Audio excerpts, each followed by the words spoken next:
QJ Motor baru melancarkan sebuah model AX200S, sebuah motosikal bersesaran 175cc dengan prestasi 17 horsepower dan 15 Nm torque.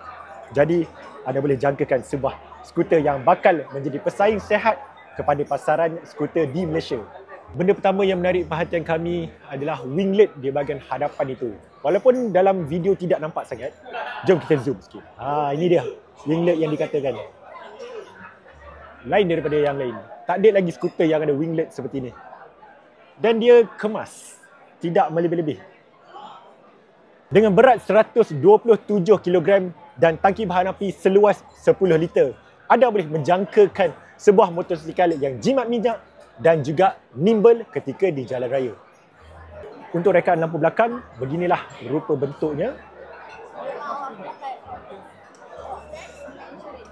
Ruang storage juga luas, boleh memuatkan sekitar sebuah helmet dan juga sedikit barangan peribadi.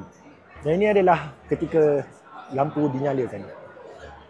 Untuk AX200S, dia menggunakan Smart Keyless Entry System, sama seperti model-model moden ni yang ada pada pasaran.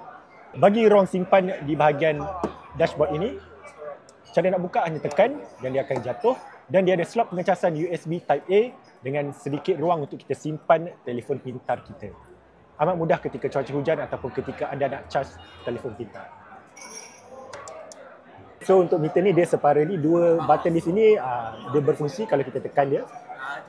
Di setelah ada trip, speedometer dan sebagainya. Baiklah, untuk warna QJ Motor AX200S ada 3, iaitu sand brown, grey dan juga warna biru.